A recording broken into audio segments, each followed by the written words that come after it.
Hi friends, welcome to Lakshmi's kitchen.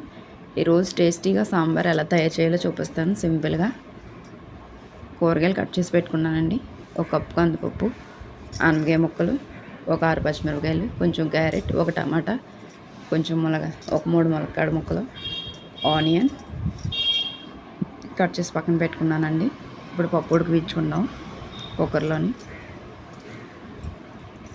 ఇంకోండి, పప్పు ఉడికించి పక్కన పెట్టుకున్నాను. చింతపండు రసం తీసి పక్కన పెట్టుకున్నాం. స్టవ్ ఆన్ చేసుకుందామండి.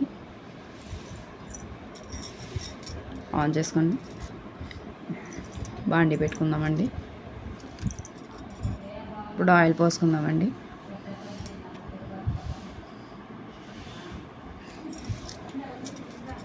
పోపులు శనగపప్పు, మినపప్పు, ఒక ఎండుమిరపకాయ, కొంచెం ఆవాలు, జీలకర్ర, ఒక 2-3 ఎల్లుల్లిపాయ రబ్బలండి వేయించుకుందాం.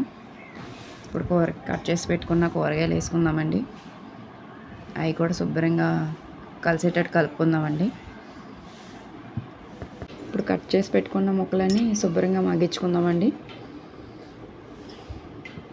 మూత పెట్టుకొని మగ్గించుకోవాలండి. అలా అయితే కొంచెం మంచిగా మగ్గుతాయండి, మాడిపోకుండా. మంట స్లోలో పెట్టుకోవాలండి. ఇప్పుడు మూత పెట్టుకుందామండి.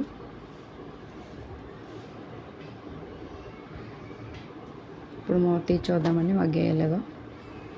చూడండి చక్కగా ఎలా మగ్గాయో, మాడిపోకుండా చక్కగా మగ్గేయండి.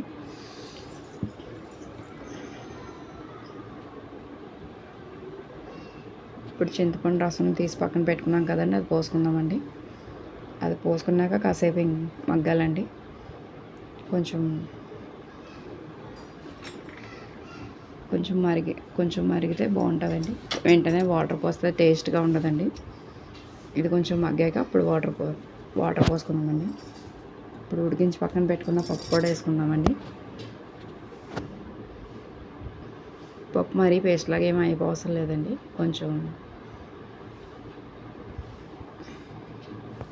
ఇప్పుడు పప్పు కూడా వేసుకొని మనం కొంచెం ఉడికించుకుందామండి కొంతసేపు. చూడండి అలా బుడగలు వచ్చేలాగా ఉడికించుకోవాలండి. 2 స్పూన్లు కారం వేసుకున్నాను నేను. చిటికెడు పసుపు వేసుకున్నానండి.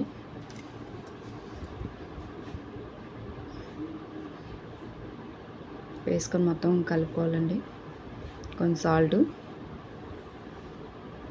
అసలు మనం ఇందాక నుంచి సాల్ట్ వేసుకోవాలి, ఇప్పుడే వేసుకున్నామండి.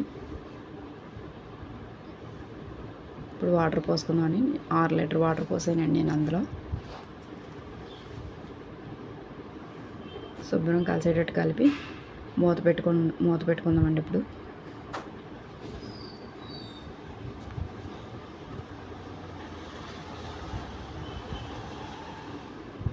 అయిపోయిందండి. కొత్తిమీర చల్లుకొని స్టవ్ ఆఫ్ చేసుకుందామండి.